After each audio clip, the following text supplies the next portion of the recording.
Prepare for the message receiving.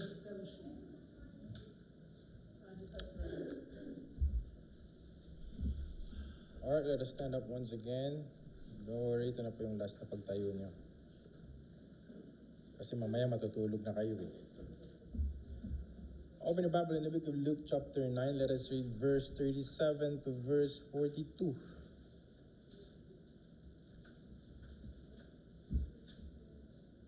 Luke chapter 9.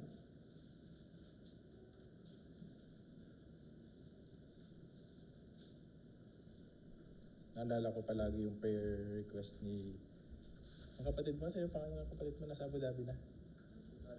Di ba may anak siya si Luke. Nagpipray natin na makapunta dito. So, are you there? Sige po, sabay-sabay natin basahin from verse 37 to verse 42. Luke chapter 9 verse 37, ready, begin. And it came to pass that on the next day when they were come down from the hill, much people met him, and behold, a man of the company cried out, saying, Master, I beseech thee, look upon my son, for he is my only child. And lo, a spirit taketh him, and he suddenly cried out, teareth him, and he foamed against, and bruising him hardly, departed from him. And he besought the disciples to cast him out, and they could not. And Jesus said, O faithless and perverse generation, how long shall I be with you, and suffer you? Bring thy son hither. And as he was yet coming, the devil threw him down, and he rebuked.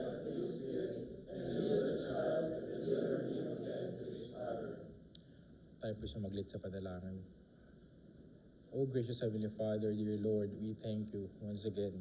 We are here facing, Lord God, your word, and as we will study this, we pray, dear Father, that you continue to guide us and give us an understanding that hindi nanggagaling, Panginoon, sa katalinuhan ng tao, sa pamamagitan ng banal na Espiritu.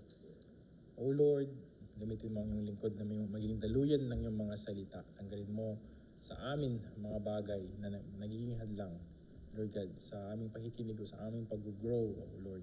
Bigyan mo kami, Panginoon, ng bukas na puso. Tanggalin mo ang mga antok at pagod sa aming mga katawan at bigyan mo kami ng isip na maging attentive kami at maging blessing sa amin ang mensaheng ito. O God, huwag mo hayaan na umuwi kaming empty. Hayaan mo din.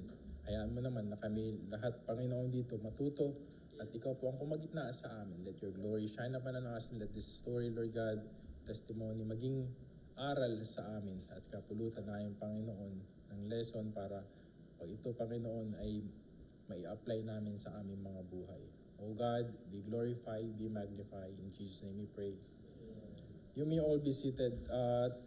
As we will continue to study the book of Luke. Now we are in the book of Luke chapter 9, which is binasa natin, and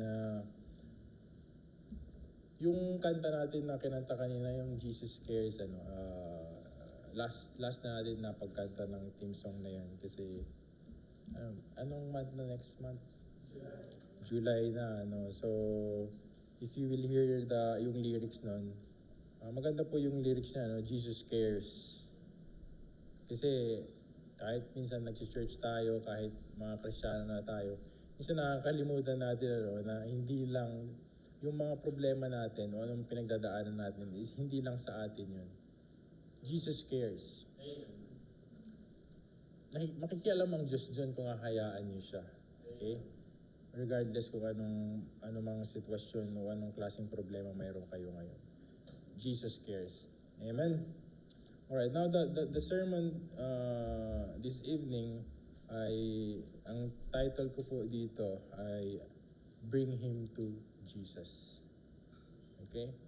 Bring Him to Jesus. So, as we just read the passage o yung story dito ay which is alam niyo na to, di ba? Yung siyempre yung panahon na marami ang Panginoong kinakast out, and this is one of the story where May isang dumb ang tawag dito sa Mark eh. Sa account ni Mark, dumb spirit. So dito mayroong kinast out ang Panginoong Jesucristo. Now, before this before ito mangyari, ito po yung galing sila sa mountain. This the passage take place right after the transfiguration of where Jesus was glorified in the mountain with Moses and Elijah. Na remember niyo doon? Yun. Pagbaba nila, he immediately faced with the brokenness and spiritual torment of a young boy possessed by an evil spirit. So may isang bata na sinasapian.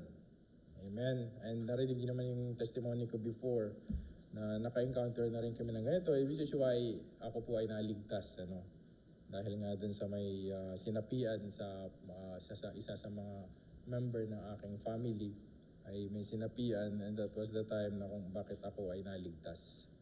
Dahil nga doon, nung sinasapian yung isang kong kapatid, tanong ko sa sarili ko, kung may demonyo, sabi ko, edi may Diyos. Diba? Kung may devil, may anghel dapat. Ang tanong, paano ako matutulungan ng mga anghel o ng Diyos that time? So, yun na, yung nag-start na ako mag-search kung saan ako makakahingi ng tulong.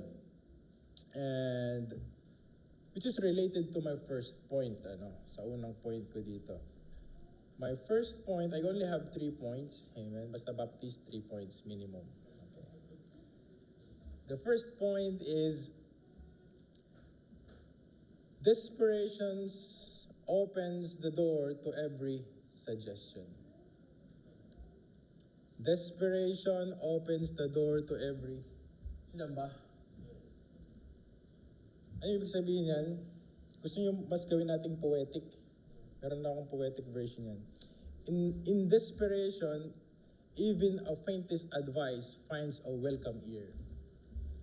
So, ang ibig sabihin mga kapatid, pag tayo ay desperado, minsan, kahit anong advice pinapakinggan na natin. Guess niyo yan? Pag mayroon tayong problema na feeling talaga natin, hindi natin masolba-solba, kahit anong solusyon tinatanggap na natin. Kasi nga, that time, when my sister, napopossess, kung saan kami pupunta, di ba? Sabi ko sa inyo, pumunta muna kami sa pare. Of course, first option, your religion, pumunta kami sa pare. And ang sabi ng pare, hindi nila kami matutulungan, hindi nila kaya yung mga ganong sitwasyon. Okay, so I don't know kung anong kanilang spiritual na pinag-aaralan na hindi nila kayang harapin ang spiritual na problema. So, dalawa ang pare sa amin. So when we talk, nung pumunta kami sa kabilang pare, sabi niya pagod siya kasi galing pa siyang Tacloban nag-drive. So walang makakatulong. So napilitan kami lulukapit sa mga albularyo. Pumunta kami sa first level ng albularyo. May mga levels yan eh. Pumunta kayo ng Samar, ang daming klase ng albularyo. Anong gusto mo mga lumilipad na ng albularyo? Ang daming klase ng albularyo sa atin. So sa level 1 muna kami. Kasi yung level 1, biglang umuwi, hindi daw niya kaya, masyado daw malakas. Okay, so I don't know what kind of malakas na mga pinagsasabi nila. Something is spiritual. So pat yung pangalawa, medyo kakaiba. Lahat na lang ng suggestion niya tanggap kasi desperado na kami. I was looking to my parents, talagang kita mo sila stress na sila. Magdamag ba naman walang nangyayari? Magdamag na kakahawak namin, puro pasanan tuhod ko eh. Babae naman yung kapatid ko, pero si Papa hinawakan niya yung dalawang kamay, hinawakan ko yung isang paa. Yung barkada ko nasa labas ng bahay. Pag uwi ko na, yung barkada ko nasa labas ng bahay, naghihingi ng tulong. Dre, ba't sumisigaw doon yung mama mo? Humihingi ng tulong. Sabi ko, ako patay. Alam ko na to. Kasi nung morning pa lang, dinala na siya, sinapian nga siya, pero tulala na siya. Pero akala ko okay na. Pero parang hindi ko siya makausap. Parang maiba talaga sa kanya. Umalis ako ng mga 3 o'clock ng basketball. Pagbalik ko, ayun na, nandun kikita ko na yung barkada sa labas ng bahay namin, nangihingi ng tulong. Sabi niya, nangihingi doon ng tulong mama mo. Pasukin ba natin? Sabi, tara pasukin. Pasa namin, nakikita ko nga doon, ginagana na ng papa ko kasi nagwawala na. So sabi ko, hawakan mo isang pa, hawakan ko isa. Hinawakan namin. Puro pasa yung tuhod. Ang lakas talaga niya. So, I don't know, kasi hindi man natin nakikita yun eh. Pero nakakapagtaka lang, babae naman yung kapatid ko. Pero ba't ang sobrang lakas niya? So yun, wala yung pare, desperado ka na, ano kung sino tutulong sa'yo. May isang albularyo, umalis kasi malakas daw masyado yung demonyo sa loob, hindi niya kaya. And then, pagka next day, tumawag kami ng isang albularyo na medyo mas malakas to eh. Kumuha siya ng parang bote. Tapos nagpausok siya dun sa isang parang meron siyang yung buko, yung ang tawag doon, yung ginagawa lang paso. Bao. Tapos may sinunog siya doon. Umusok. Hinuli niya yung usok. Pinasok doon sa baso. Sabi niya, alam ko na to. Sabi niya, teka lang, kakausapin ko. Sabi niya, wow, kakausapin niya. Tapos, kumalma naman. Well, that night, nakapahinga kami that night. Nakapahinga na, mga anong oras na yun, nakapahinga na kami hanggang umaga. And then pasok, Monday na yun, kasi Sunday yun eh. Monday na, pasok na ako sa school. Pagdating ko sa school, di pa rin ako mapakali. Kasi feeling ko, hindi pa rin yun yung kapatid ko eh. Parang iba pa rin ang aura eh. So kwento ako ng mga kaklase ko. May isang born again classmate, may isa akong born again na classmate na hindi ko naman siya kinikwentuhan niya, pero naririnig niya, sabi niya, halika punta natin yung pastor ko to para pag-pray natin yung kapatid mo. So, siyempre, kahit sabi ko na sa inyo, kahit ano na lang, hindi ko na nga tinanong kung anong relihiyon niya. Tara, puntahan natin yung pastor niya. Eh, kaso wala yung pastor. Kasi yung pastor is, working pastor yun, nagtatrabaho siya sa isang jewelry shop, taga-ayos ng mga relo. So, naka-duty pa, hindi siya pwedeng lumabas. So, sila na lang, yung mga kaklase ko at saka yung worship team nila. Pumunta sila sa bahay, make the long story short. By the way, before pa pala sila, mayroon pang pangatlong, may pangatlo pang nagpunta sa bahay na albularyo, which is yung taga-Samar na. Yung sikat na yun, parang sikat na na siya. Pero ganoon din eh, kasi pag umaalis na yung devil, maya-maya bumabalik din. Ang problema nun, parang mas lumalakas lang tuloy kasi parang pumalit lang yung mas malaking demonyo. Sabi ko, ano ba ito nangyayari? So, yung ginawa namin, yun, pumunta yung mga kaklase ko at sa mga kasama niya. Pumunta sila sa bahay, biyahe kami ng mga 10 PM na yun. Pinag-pray nila muna ako, tapos yung tuhod ko, nakita nila pasapasa yung tuhod ko, tapos sabi nila, receive ka muna ako ng kasi hindi ka daw pwedeng pumunta doon ng walang sandata. Sabi ko, anong sandata ang pinagsasabi ng mga ito? Magdadala ba kami ng espada? Sabi ko, hindi. Pagtingin ko yung Bible niya, mayroon palang espada dito. Sabi niya, ito yung sandata natin. Nakala ko naman kung anong, kasi yung Bible niya may espada eh. So, lang pala, parang, nag-discuss siya about gospel. Pero to be honest, walang pumapasok sa akin. Kasi ang naisip ko na sa bahay pa din. Di ba? Alam mo yung desperado ka talaga, ang ano mo lang kung paano masusolba yung problema sa bahay. Kaya kahit anong tulong, wala akong pakialaman nung sabihin mo sa akin, basta sama, convince mo na ako, di mo na kailangan ako i-convince, sasama na ako sa inyo. Tara na, sama na kayo sa akin. So, parang ganun, di ba? So, punta sila sa bahay, and then pagpunta nila sa bahay, they just took the guitar, start playing worship music. Parang pinaano lang nila kasi, parang pag uwi namin, no, mga last G's, next day na yon. Ganun pa rin yung senaryo. May iba, yun na nga yung pangatlong albularyo na nandun kasi dami nung parang pelikula, yung mga mausok-usok sa loob ng bahay, mausok-usok, daming tao sa labas, mga chismosa, nandun si Marites sa labas, daming kumpulan ng mga tao doon. Sabi ko, sikat na kami masyado dito sa barangay na to ah. Bagong lipat pa naman kami nandun. May pulis, kasi katabi namin pulis eh. Andun siya sa labas, di nakatambay. Sabi ko, pati pulis nakikichismis eh. Tapos pumaya-maya, pumasok na, hindi na pumasok na siya sa loob, nanonood din siya doon. Kaso pagpasok ng mga born again, itong mga born again na grupo, pagpasok nila, pinalabas lahat. Sabi ko, lumabas kayo lahat kasi pag daw ito, pinag-pray natin, tapos na-cast out, baka lumipat sa inyo, idaglabasan sila lahat. Sabi nila, pag kinast out namin to, na kayo hindi tumanggap sa Diyos, lilipat to sa inyo. Eh, it's either dalawa lang, tatanggapin niyo ang Diyos, o lumalis kayo dito. Eh, naglabasan silang lahat, kasi ang daming mga marites doon. So, labas sila, and they just play guitar, Mga alas 10 na yun, hindi ko nararamdaman nga hindi pa ako kumakain that time. Tapos, alam mo yung lumulutang lang palagi sa isip ko na pag natapos to, kaya ko pa ba itong kapatid ko makatabi? Upo, o whatever saan kami pupunta. Kasi feeling ko nakakatakot na itong katabi. Kahit lumayas yung devil ngayon, ano gagawin ko dito pag kami na lang nandito sa bahay? Baka iwanan ko na lang dito mag-isa pag kami na lang natitira dito sa bahay. Pero yun, nung diniscuss nila sa amin about about the Lord Jesus Christ, na wala naman tayo dapat ikatakot. Basta nagpray lang sila ng worship, pinagpray nila. After nila pinagpray, hindi pa yun. Maabot ng alas 4 ng madaling araw. From 10, 11, pag kumakalma sila ng mga alas 12, maya-maya pag alas 2, nandiyan na naman, pray na naman sila. Okay na siya hanggang alas 3, andyan na naman. Tapos hanggang alas 4, okay na. And then, ang hindi ko nakakalimutan na part, nung habang pinagpipray siya, bigla na lang siyang sumigaw. At sinagaw niya yung pangalang Jesus. Nung nasigaw niya yung pangalan na Jesus, dun lang parang, ewan ko, di ko naman nakikita, pero gumaan yung pakiramdam ko na parang, ay, siya na to. Kapatid ko na to, boses niya eh. Alam ko kasi yung alam ko yung boses ng kapatid ko eh. Sabi ko, siya na tong kausap namin. Hindi nakakausap na namin siya. And then, ang una niyang hiningi, pagkain. Gutom na daw siya. Napagod na siya. So, pinakain namin. And then, okay na siya. Nagkikwento na siya. So, alam na namin na siya na to. Sabi ko, okay na, normal na to. So, again, ang point ng testimony ko na yun, na palagi ko sinishare, is yung desperation mo, no? Kasi pag desperado ka na, when desperation opens the door to every suggestion sa buhay natin. And sometimes, God is putting us into a situation.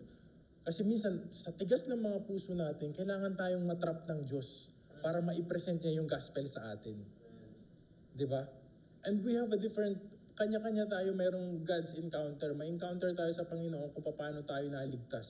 Ay iba sa atin may mga health problem, iba sa atin may financial problem, yung iba sa atin mayroong love life problem, may family problem. Ang pinaka nakakalungkot na sitwasyon yung naka-bedridden na. Saka doon ka lang matrap ni Lord. Yun na yung pinaka worst na trap ni Lord eh. Yung nakahiga ka na. Yung hindi ka na talaga magagamit. You just have to accept and go to heaven. Alam mo yun? But again, this is really true. Pag desperado ang isang tao, tatanggap yan ng kahit anong suggestion. Well, may other term dyan. Kapit sa patalim. Di ba? Ngayon, dito papasok ang importansya ng simbahan. Kasi ang isang tao, pag hindi mga Kristiyano ang mga kilala o hindi ka taga-simba, pag dumating sa buhay mo yung ganyang sitwasyon, yung kapit sa patalim, ko-compromise ka. Di ba? Sa trabaho. Di ba? Pag wala ng pera, anong tinatakbuhan? Ako may kilala ako ngayon dito, dating churchmate namin, prostitute. Prostitute ngayon sa Dubai. Ilang beses nang nagkukontak kay Sister Mary na gustong tumira sa bahay, hindi niya pinapitira. Mamaya, magkalat dito eh. We tried din na patirahin dito, pero hindi, nakakatakot. Kasi, again, pag desperado na ng isang tao, kumakapit sa patalim, di ba? Kaya, napaka-importanteng connected tayo sa church. It's very important to have the right people around us that will give us the right answer. Alright? Ano pa? Sa love life, di ba? Pag mga desperado na tayo, di ba? Minsan, kahit sino na lang, desperado na tayo eh. Pag wala talaga. Huwag na ipilit. Di ba? Sa family, pag may problema sa family, pag mga desperado na tayo, minsan, ang pinaka-best way out natin is hiwalayan. Hiwalay ang pamilya. Okay? Pero ang pinaka talaga, yung pinaka masakit na minsan nagiging desperado na tayo. Yung talagang minsan hindi na tayo makahindi. Pag ang tinitira na sa atin ng Panginoon yung mga health natin. yan talagang trap na tayo dyan. Yung may nararamdaman ka na, yung nagda-dialysis ka na, ay naku, ang bilis-bilis niyang patanggapin sa Diyos. Yung may mga maintenance na, papansin niyo yan sa yung mga tatay natin na ang titigas. Diba minsan meron tayong mga tatay o mga tatay ng mga kaibigan natin na ang hirap talagang dalhin sa church. Pero pag humihina na yung mga yan, lumalambot din yan at tatanggap rin yan sa Panginoon. So again, ang gusto ko makita natin dito mga kapatid, na pag ang tao desperado, kahit anong suggestion tinatanggap yan. Napakabilis. Kaya nga nauso yung di ba, pag wala kang pera, kahit saan na lang, basta makautang ka ng mga loan, di ba? Hindi mo na nga iniisip kung paano mo mababayaran ito, basta desperado ka sa kay mayroong ka pangangailangan sa pera. So napaka-importante, again, ang simbahan. Kasi para hindi tayo padalos-dalos sa desisyon. Ngayon, makikita natin dito ang isang tatay na desperado. Kasi bakit yung kaisa-isa niyang anak, okay, tinitorment ng dyablo. Anong sabi dyan? Balikan natin yung verse. This father brings his son and only child tormented by an unclean spirit. Sabi dyan sa verse, saan yung verse 38, and behold, a man of a company cried out, saying, Master, I beseech thee, look upon my son, for he is my only child. Di ba? Ikaw, pag isa lang ang anak mo, tapos nag-aagaw buhay na, di ba, kahit anong suggestion, tatanggapin mo na, kahit anong meron din kaming isang pinag-pray niyan. Dati dun sa amin, nung born again pa lang ako, sa born again ako sumasama, nag-feeding program kami. And then mga bata pinapakain namin. Yung mga tatay kasi ayaw sumama eh. Yung mga bata lang pinapakain namin doon kasi marami sa amin mga parang squatter. Kakaibang uri ng squatter kasi gilid ng dagat, hindi gilid ng city. Squatter sa dagat yun, yung mga tipong ang CR nila dagat na mismo. So, yung mga bata pinapakain namin yan sila madami. And then mga nanay, tatay hindi yan sasali. Pero nung may isang bata doon na nagkasakit at nag-50-50 sa hospital, pinuntahan namin, pinag-pray namin yung anak niya. Sabi sa akin ng tatay, pag yung anak ko mag-survive, sama niyo na. Sabi niya, kahit magbago kayo ng reliyon, wala akong problema, sabi niya. Diba? Kailangan pa yung anak niya mag-50-50 para masabi niya yun na tanggap niya yung anak niya mag-iba ng reliyon. Pero ano nangyari? Hindi rin nag-survive. Pero okay lang ako doon kasi at least wala pang muwang yung bata eh. May special din kasi yung bata. Tapos parang kuba siya. Kasi sabi naman ang tatay kasi niya para pang fisherman. Sabi niya pinaglihi kasi yan sa isda daw. Kaya nakaganon yung likod niya. Ewan ko kung mga paniniwala na naman nila. Pero yung point dun is minsan talaga pag kaisa-isa mong anak, 'di ba? Willing ka na i-give up kahit ano eh. Pero siya meron pa siyang konting siya lang pwede na siya mag-iba ng relihiyon. 'Di ba? Pero ito kaisa-isang anak, nilapit niya sa Diyos. This father brings his one and only child tormented by an unclean spirit. Anong ma-apply natin dito mga kapatid? Anong makikita natin dito sa ginawa ng Panginoon ni Jesucristo? No matter how broken, how hopeless, or how long the struggle, mga kapatid, kahit ano man yung pinagdadaanan natin, bring it to Jesus. And that's the title of our sermon. Bring it to Jesus. Ano man ang pinagdadaanan natin ngayon, bring it to Jesus.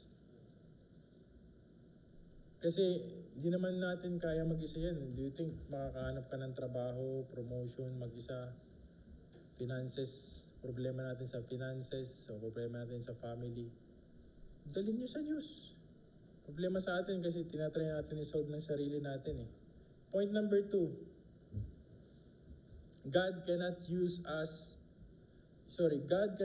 an unprepared vessel. God cannot use an unprepared vessel. If you will go to the passage of Mark, puntahan niyo sa Mark. Dito sa Mark,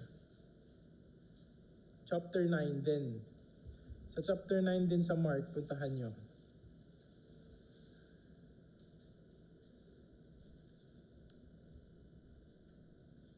So chapter 9, verse 29, and he said unto them, this kind can come forth by nothing but by prayer and fasting.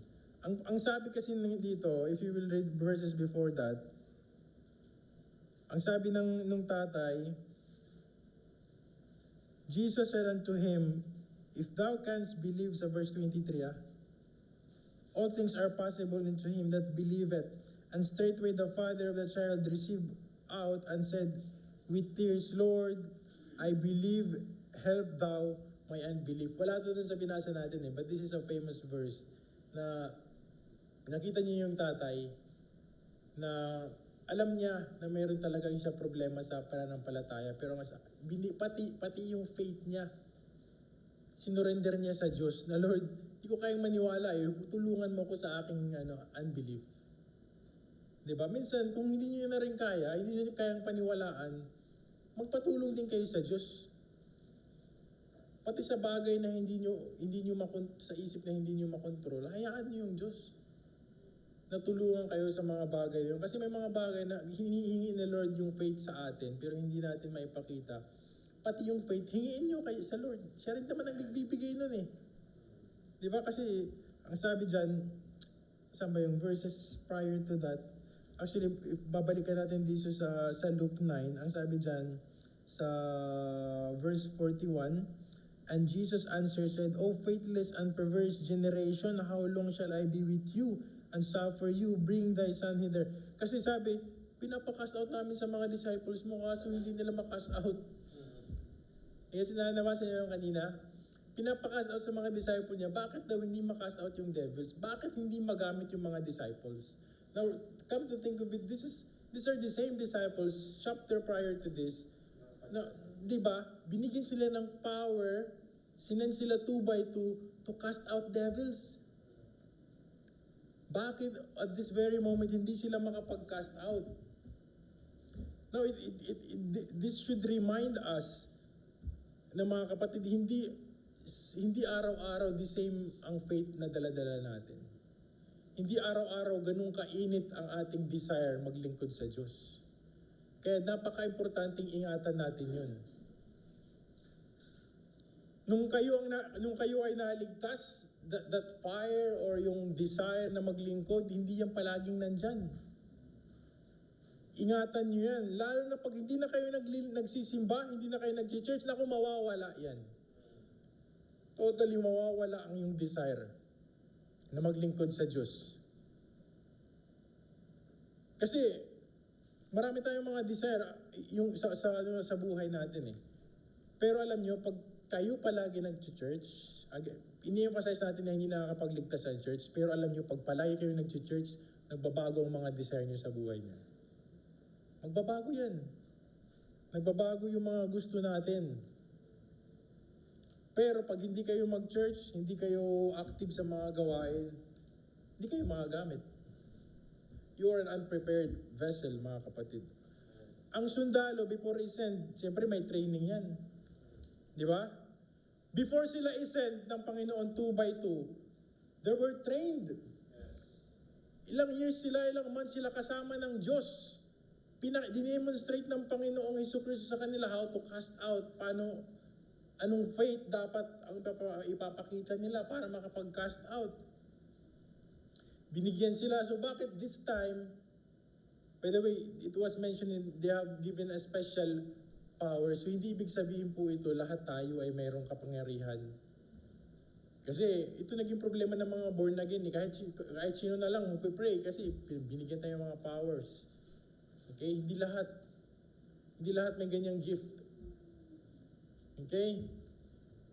Now, nung sinend sila, nagamit naman sila. Bakit the same disciples na hindi na sila magamit this time?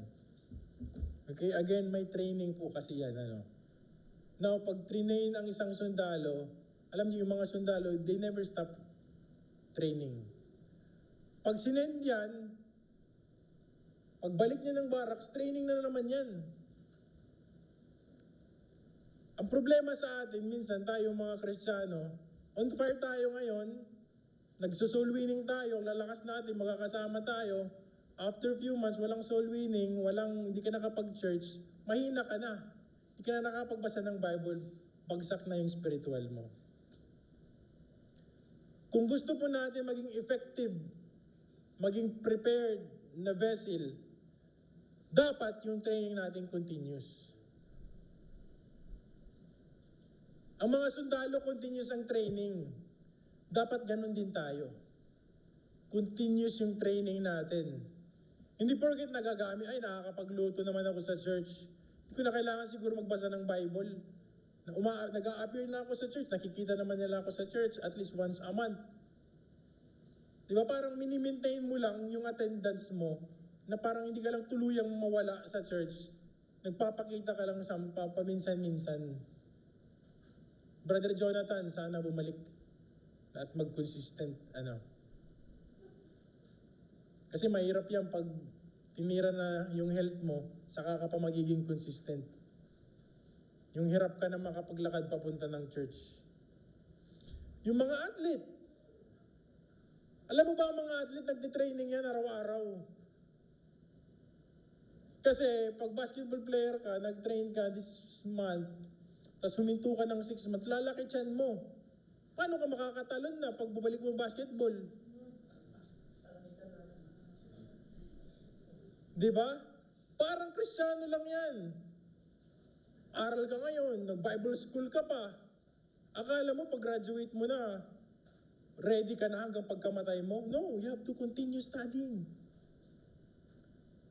You should never stop. Nag-graduate ka, magpa-aral ka pa din. Kailangan mong, bantayan yung growth mo. Pwede kang maging mabagal, pwede kang maging mabilis, pero wag po kayong hihinto. Wag tayong hihinto kasi hindi po tayo magiging prepared na vessel. Hindi po natin alam kung kailan tayo susubukin sa ating mga pananampalataya. You never know kung kailan ka susubukin. Ako talaga napaka-thankful ko na nakilala ko ang Diyos. Napaka-matatakutin ko before. Kaya sabi ko nga sa inyo, nung kinakast out yung devil sa bahay, ang iniisip ko na, anong mangyayari next? Pag nakast out man to, paano ko makakasama yung kapatid ko dito sa bahay? Natatakot ako. Natatakot ako kasi sa amin, ang tapat ng bahay namin, school. Central school, high school, tapos palengke. Tapos walang ilaw yan sa gabi. Madilim, may mga ilaw pero maliliit lang. Pag inutusan ka pa pumunta ng palengke, dadaan ka sa napakadilim na yan. Doon ako naging runner. Kaya po ako hindi tumaba kasi pag pinutusan akong bumili ng asin, ang bilis kong tumakbo. Walang lingon yan kaliwat kanan. Tapos pagbalik mo, ganun din. Kaya payat ako hanggang ngayon. Runner po ako ng bata pa ako. Actually, takot lang talaga ako sa sobrang dilim dun. Dun na daanan na yun, dun ako may nakasalubong na matanda. Alas 3 ng gabi, magsisimbang gabi ka, may nakasalubong akong matanda, naglalakad dun. Tapos magandang gabi, hindi talaga siya tumingin. Saan galing ang matandang to? Wala naman dito panggagalingan to. Pero hindi ko siya nakitang lumapag galing sa taas o kung saan-saan. Pero may nakasalubong na ako dun. Natakot talaga ako dun. Kaya lumaki akong matatakutin. Lumaki talaga akong matatakutin. Pero nung nakilala ko yung Diyos, nawala yun lahat. Kahit nga, di ba, pag inutusan ka ng nanay mo sa gabi, pumunta ka sa kwarto, kunin mo yung mga unan. Kasi kami, nung bata pa kami, matutulog lang kami sa sala, lahat, tabi-tabi lang kami dyan, lapag. So, sasabihin na mama, kunin niyo na yung mga unan doon. Pagpasok mo ng kwarto, ang dilim, ang bilis-bilis mong kumuha ng mga unan. Ang bilis mag-arrange, di ba? Kasi madilim eh. Ganun tayo ka matatakutin ng mga bata pa tayo. Pero talagang laking pasasalamat ko nung nakilala ko ang Diyos. In every aspect, nakita ko ang pagkilos ng Diyos sa pamilya ko, sa health ng mga anak ko, sa health ng asawa ko, sa finances, sa protection ng Diyos sa amin. Kung paano niya kami hinayaang mag-grow away from our parents. Ang hirap kaya magpamilya ng malapit ka sa mga mga manugang mo. The greatest desire ng mga namin is mahiwalay sa mga manugang. Sarap ng buhay. Diba? Kasi sa isang pamilya, isa lang dapat ang hari. Isa lang dapat ang reyna. Ang gulo. Tsaka pag yung lalo na mga babae, pag malapit yun sa magulang, mabilis yun silang parang mayroon silang alas. Tatawagan ko si tatay, uuwi na ako. Hindi kayo mag-grow. Kaya nakita ko talaga ang Lord paano kumilos sa pamilya namin. Kaya sabi ko, napaka-thankful ako nung nakilala ko ang Diyos. Isinapuso ko yun at kailangan natin mga kapatid, araw-araw namnamin yun. Na tayo gumigising araw-araw, hindi tayo alone. We have God na pwede mong kausapin, Lord. Ano today? What's for today? Paano ko harapin yung mga bagay-bagay? Tulungan mo ako, ganito, ganyan. Sanahin yung sarili nyo, kinakausap nyo yung Lord mag-isa. Kasi pag nasanay tayo mga kapatid ng mga ganun, it helps us na hindi maging kagaya nito, faithless. Sabi niya, you faithless and perverse generation. Wala kayong mga pananampalataya. Bakit? Napaka-busy nyo sa mga bagay na hindi maka-Diyos, kaya wala kayong mga pananampalataya.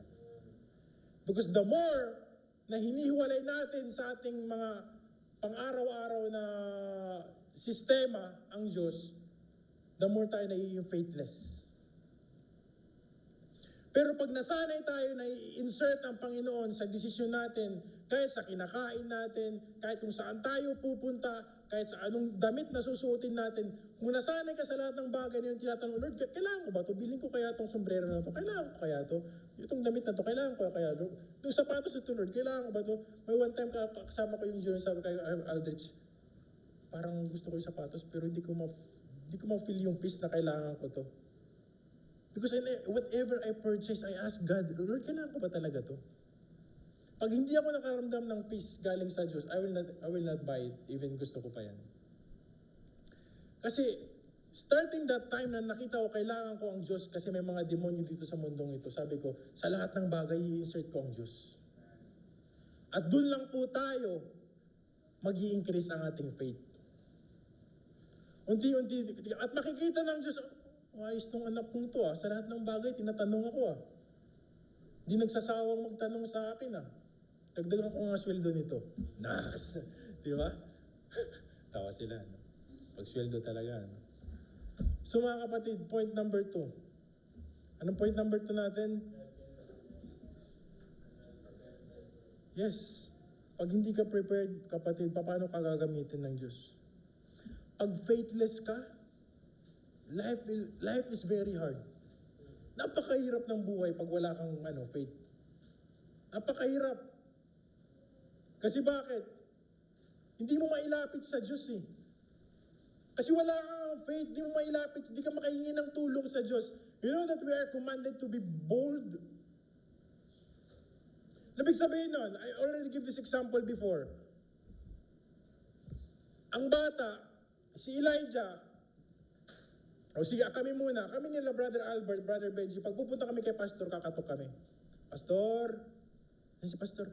Pastor, tandaan, papasok. Kasi bakit? Hindi namin tatay yan Pastor natin yan. We have the respect. Respect natin yung lugar, yung kwarto nila, yung bahay nila. Pero pag anak, kailangan niya yung tatay niya, anong gagawin niyan? Kahit opisina pa yan, bubukas ng pinto, minsan di pa isasara, diretso lang sa tatay, hihingi ng pera. Kasi anak yan Diba? Hihingi na kung anong kailangan niya. Anong pinapoint out ko? Ang sabi ng Biblia, dapat daw tayo mga anak should come boldly to the throne of God. Dapat pag lumapit tayo sa Diyos, hindi tayo nahihiya kasi tatay natin yun. Dire-diretsong pasok. Dire-diretsong pananampalataya direkta sa Diyos natin. What is your problem? Health? You have problem with your family? Dumiretso ka sa Diyos, you have the access. Hindi ka neighbor na kailangan mong kumatok. Nandiyan po ba si Pastor? You're not a neighbor. Anak ka. Kaya nga ang mga anak, pag kailangan ng tatay, dire-diretso yun sa tatay. Kahit pag pumunta yan ng opisina ng tatay, alam na nga ng security guard, ay, anak to ni manager. Papasok yan, bukas ng pinto, kahit saang pinto ang bubuksan, diretso sa tatay. That's boldness. Nasaan yun sa pananampalataya natin bilang mga Kristiyano? O baka pareho na tayo patay ang pananampalataya, kaya walang umuusad sa ating mga spiritual na buhay. 5 years ago, 10 years ago, yun pa rin ang ginagawa mo sa simbahan. Walang growth. Walang wisdom. Wala ka man ang naiaambag para mapagaan o mapalawak ang ebanghelyo ng Diyos. O mapagaan ang management ng simbahan. Nakaasa lang tayo lahat kay pastor, kaya ni pastor yan. Nasaan yung faith? Itong mga disipulo kasama ng Diyos. Diba? Pero sinabihan sila, hanggang kailan niyo ako kailangan kasama? Iaalis na nga siya eh. Paalis na siya na time. Mamamatay na siya. Papako na siya sa krus. Pero meron pa rin sa mga disciples na kahit pag-cast out, kailangan pa siya. Now, till when tayo magkakasama dito? Brother Marvin, aalis na. I always tell this, dati pa, hindi tayo palagi magkakasama. Paano kung mapunta kayo sa lugar na walang mga Kristiyano? Kayo na lang. Kung dito nga, hirap na hirap tayo. Paano kung ma-assign kayo, makapagtrabaho kayo, umuwi na kayo sa Pinas? Kaya nyo na ba? Join bakit kayo mag-aanap bakit kayo ng mga Baptist, ng mga churches kung saan kayo mga gamit ng Diyos? Faith. Kailangan ng Diyos yung faith natin para mas magamit tayo. God cannot use an unprepared vessel. Last point. No trouble is too great to turn Jesus away. Alam niyo ang Diyos, hindi po iyan pumipili ng problema, sasabihin niya sa atin, grabe naman ang problema to. Itong taong to, di ko kaya to. Ito lang ako sa mga problema. Anong problema mo? Ba tayo, pipili tayo ng minsan sasabihin natin, kahit lumapit lang kayo sa akin, basta wag lang pinansyal. Di ba ganun tayo, di ba? Tulungan ko kayo, wag lang pinansyal. Ang Lord hindi ganun. Walang sala sa problema. Walang problema na makakapagsabi sa Lord, ay, grabe naman yung problema mo, hindi ko na kaya yan. Humanap ka na ng ibang Diyos na tutulong sa'yo, pinagagawa mo sa buhay mo. Walang ganun sa Diyos. Kahit anong klaseng problema, kaya niyo, because in the first place, He created us. He's the beginning and the end. Alam niya ang simula mo at kung saan ka magwawakas. Wala lang tayong faith. Babalik lang pa rin tayo sa point number 2. Faithless. Unprepared. Diba? So ano sabi ng Panginoon Jesucristo? Bring thy son hither. And Jesus rebuked the unclean spirit and healed the child and delivered him again to his father. Jesus rebukes not only the demon but also the faithlessness around him. Hindi lang po doon na-rebuke yung demonyo, kundi yung mga nakatingin doon, they should realize na wala silang faith. That time. Kasi ang faith, hindi man palagi same level yan. Pag hindi mo iningatan yung I'm not talking about faith unto salvation. Faith sa mga bagay-bagay patungkol sa Diyos. Marami namang klaseng faith, di ba? I'm not talking about the faith patungkol sa salvation. Kasi may mga faith tayo sa Diyos na hanggang dito lang, hindi talaga natin kayang paniwalaan. Nakakaya ng Diyos gawin sa buhay natin. Di ba? Hindi mo naman kaya Lord talaga ganito eh. Hindi mo gagawin natin talaga to sa akin eh. Di ba? So mga kapatid, one of the truth here na kailangan natin maintindihan, where man's power ends, God's mercy begins. Kung saan yung dulo ng ating kakayanan, doon magsisimula ang kapangyarihan ng Diyos sa buhay natin. And you will hear a lot of testimony na kung saan lumuhod na sila sa Diyos, saan sinuko na nila sa Diyos, doon pa lang nagkita silang pagbabago. Kasi as long as nandyan yung pride sa atin na kaya natin gawan ng solusyon yung mga sitwasyon natin ngayon, mahirapan tayo. Pero pag binigay natin sa lahat sa Diyos, doon lang po natin mga kapatid mauunawaan na alam pala ng Lord. Ito nga sa trabaho ko ngayon, ako isusumpa mo talaga yung mga previous kong trabaho. There was a time in my life, parang kanta yun ah. There was a time okay. may time din sa buhay ko na talagang halos isumpa ko na yung trabaho kasi yung mga amo ko before sa site, ay gwapo, come here. You're very good. You're number one. Pagdating ng hapon, you're stupid. You're only waiting end of the month to get your salary. That's the same person as span of few hours. Para isusumpa mo talaga yung trabaho. But I was there just trying to understand what I can learn from the site. Sabi ko, paano ba ito gawin? Ganito pala ito gawin ha. Lahat, kinukuha ko lahat. And then, after 7 years. After 7 years pagkatrabaho, 6 siguro, 6, dalawang kontrata, one lang yung isa eh. 6 years sa site, finally na-hire ako sa consultant. Dati pa, iyak pa nga ako before, one day off lang ako, maghapon pa kami sa church, wala na akong day off. Pero tiniis ko yun. Kasi ang sabi, rest day eh. So mag-rest sa church. Yun na yung rest day ko sa church, maghapon. Nainggit pa ako dati. Kasi yung iba sa mga ka-churchmate namin, kasi di ba before ang off natin is Friday, Saturday. Friday church.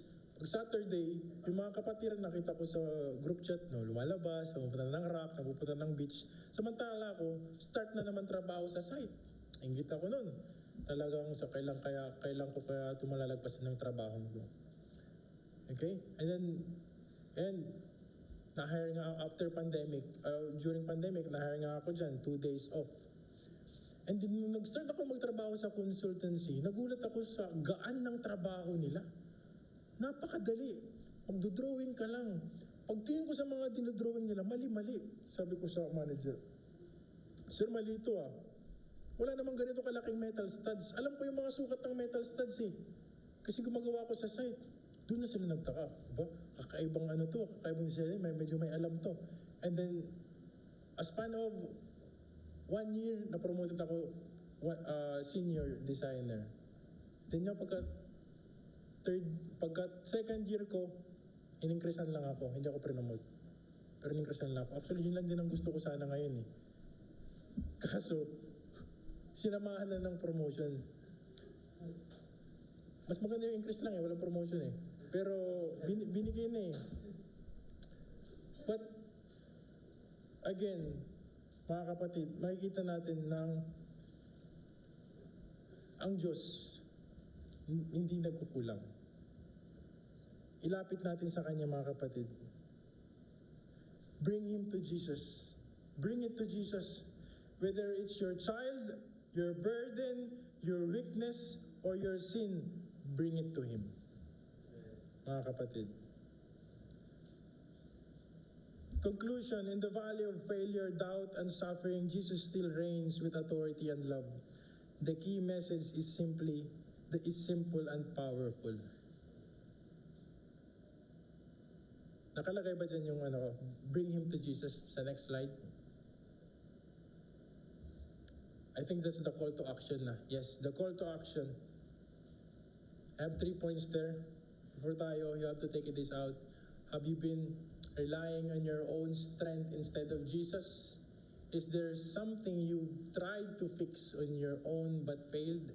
Bring it to Jesus in prayer, in surrender, in faith. He never fails, mga kapatid. I hope you learned something this evening. Let's go to the Lord in prayer. Let's all stand up. Oh, gracious Heavenly Father, I thank you, dear Lord. Thank you for your word, for all these miracles that you have done in the Bible. Every miracle Every story will give us a lesson. Will remind us something. Salamat, Panginoon, for giving us faith. I know some of us here are struggling in their faith. Lord, help us in our unbelief. May mga bagay na hirap kaming paniwalaan. Kung talagang kaya mo bang gawin sa mga buhay namin. Ano mang bagay yan, Panginoon, hindi ko man alam, pero ikaw may alam bawat isa sa amin dito kung ano ang mga seryosong problema namin pinagdaraanan. Tulungan mo kaming maniwala sa mga kaya mong gawin sa aming buhay. Salamat, Diyos. Salamat, O God. Because alam namin, ilang beses mo, Panginoon, ni-remind sa amin yung dyan ay yung Jeremiah 33:3. Ilang beses ko narinig sa araw na yun ngayon. I know you are reminding us, if we're just really attentive sa mga naririnig namin mga verses sa pag-inag-aaralan namin, you are reminding us that you are there. The title pa lang, Panginoon, ng aming last na theme song na kinanta ngayon, Jesus Cares. And I know you care, Panginoon. You care in every burden that we have. Ano mang pinagdaraanan namin, Panginoon, you care. Hindi kami, Panginoon, nag-iisa. Tulungan mo lang kayo, Panginoon, paniwalaan ito. Kasi ang hirap sa mundong ito na kung saan ang aming mata limitado lamang sa mga pisikal na bagay. Hirap kami, Panginoon, paniwalaan ng mga bagay na spiritual at mga bagay na kaya mong gawin. Tulungan mo kami, Panginoon. I know every day nagfe-fail kami, but you are faithful, O God. Salamat sa iyong grasya.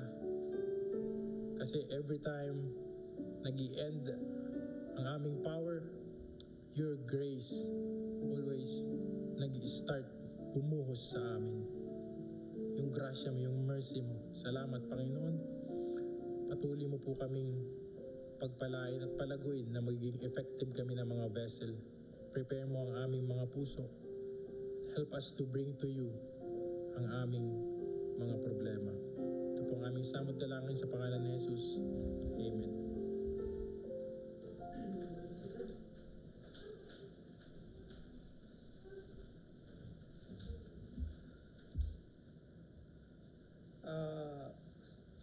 Siguro, isa sa experience namin,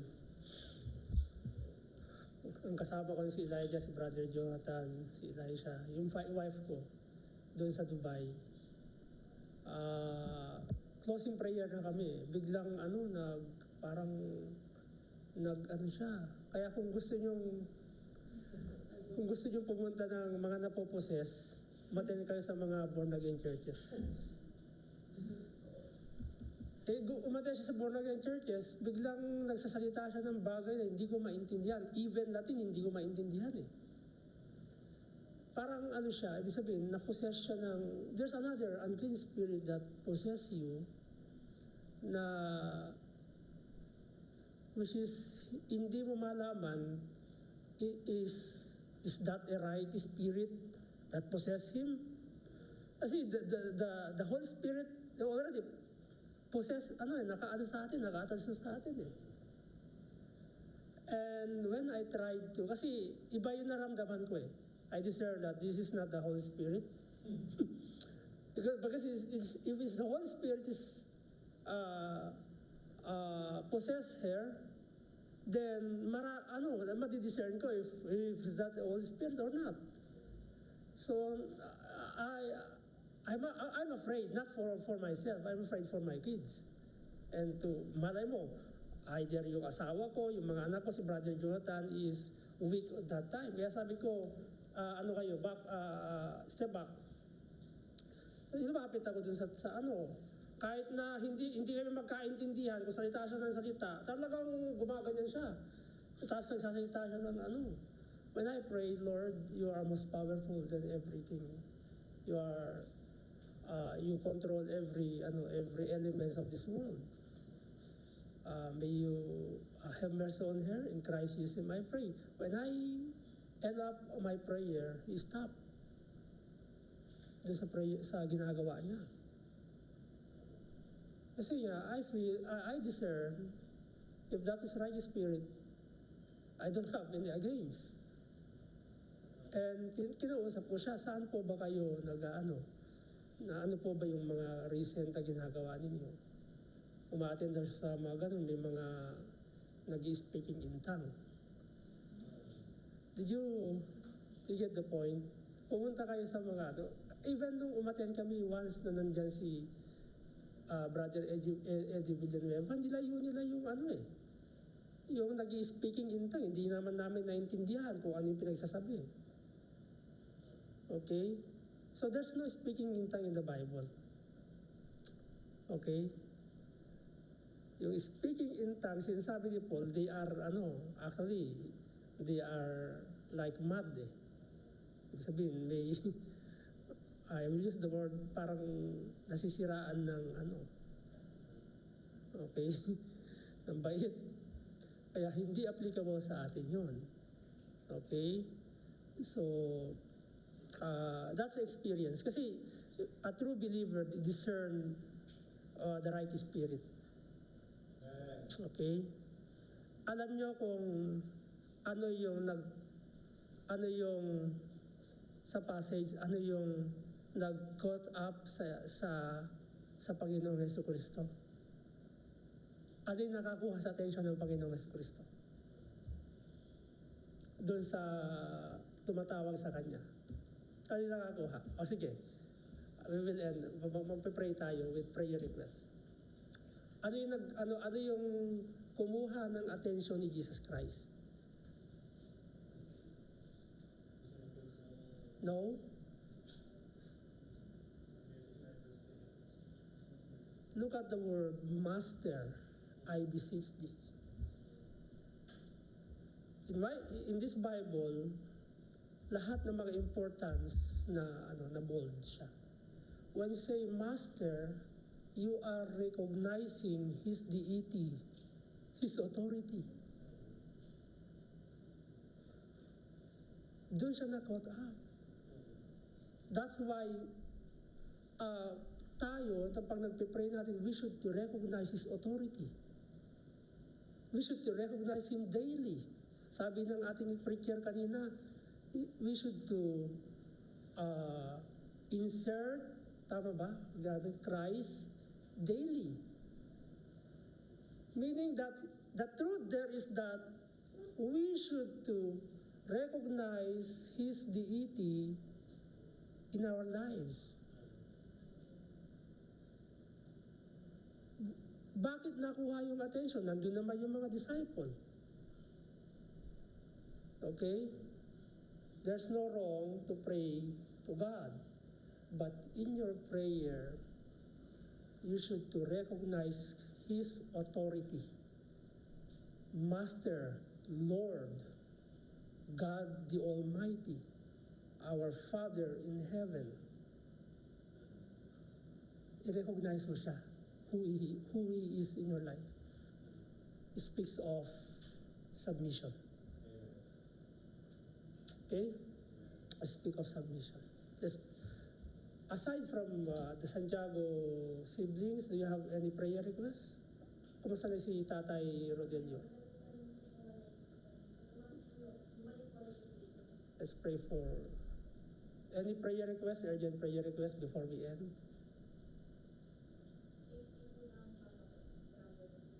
Going to be tonight? Tomorrow. Okay. Aside from Sister Marjorie, any urgent prayer requests? The health of the Lumage couple, Brother Albert and Sister Annalisa. Okay? Sino pa? Sino pa may prayer request? Pag-uwi ng hindi, magbabakasyon sila. Okay din naman magbakasyon. Okay?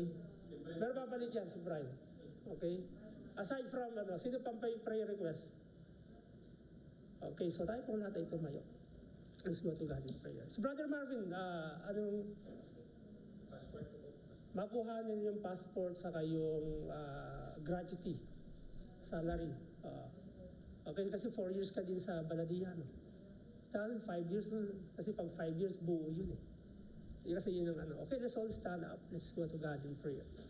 Let's pray for Rodelio Santiago, the Lumaje couple for their health, flight of Brother Sandro Emprese and his family, and the passport of Brother Marvin sa kanyang pag-uwi sa... By the way, before we pray, sabihin mo sa amin yung meron tayong wag kayong mawawala sa kanyang Bon Voyage Fellowship, meron tayong party. Okay? So, magkipag-cooperate kayo kay Brother Albert. Magtulungan tayo. Okay? So, let's pray. Father God in heaven, once again, Lord, we thank you for this, for sustaining us, for your sustaining grace you have bestowed to us. I know, sinasanay nyo kami for this kind of living. Bagamat ang bawat isa sa amin ay hindi na umuwi maghapon, simula kaninang umaga hanggang ngayon. Because ito rin yung magiging practice namin, ito rin yung gagawin po namin when everything is over in this world. We have to worship daily the Lord Jesus Christ. We have to worship you daily, Panginoon Diyos. Wala kaming ibang gagawin sa aming future eternity, eternal life, O God. Lord, tonight we pray for the following brethren that they need your help, your intervention to them. Like the father of the Santiago siblings, Rodelio Santiago, na tumaas po, Panginoon, yung kanya pong BP. We pray, Father, that may you help him, bless him, O God, and remind him as well that he need to trust you as his personal Savior and Lord in his life. Gamitin niyo po ang tubig, ang gamot, upang manumbalik yung kanya pong yung normal ng kanya pong pagdaloy ng dugo at ng pressure ng kanyang dugo, Panginoon Diyos. Tulungan niyo po siya, Ama. Lord, we pray also for the Lumaje couple, for their health. In the past days, nagkaroon po sila ng mga na-encounter po nila yung maybe it is also sign of aging, but Lord, bless this couple, Brother Albert and Sister Annalisa, yung health nila, Panginoon Diyos. Also, we pray, Father, for Brother Marvin passport, na ma-release na po ito, Panginoon Diyos, at makauwi siya sa Pilipinas to arrange yung mga documents na kakailanganin going to USA, Panginoon Diyos, sa September 6. I-bless niyo po sila, Panginoon Diyos. Also for Brother Sandro, sa kanya pong pagbabakasyon sa Pilipinas, nawa, Panginoon Diyos, ay tulungan niyo po sila sa kanya pong decision making for the better of their family, Panginoon Diyos. O Father, may you bless your people. May you bless the ministry that you entrusted to us. Bible study, music ministry, transport ministry, discipleship, gospel, especially, Panginoon Diyos, gospel ministry. Help us that our lives is a vessel unto your glory, O Lord. Bless those brethren na hindi po namin kasama ngayon. Sister Judith, Brother RJ, Sister Iris. O Lord, we pray also for Jen Sevillano, matagal na po namin di kasama. Sister Maricon, yung health niya. Si Nanay Gemma, Panginoon Diyos. Si Lorena Ibanez. Si Ronnie De La Cruz. At yung iba pa, Panginoon Diyos, hindi na po nakaka-attend. At yung mga taong, yung mga prospect po namin, Lord, kausapin niyo po sila. Our desire is to encourage them to attend, that they may know you as their Savior and Lord in their lives. Save them, O Lord. Save our loved ones. Let our life be light to them.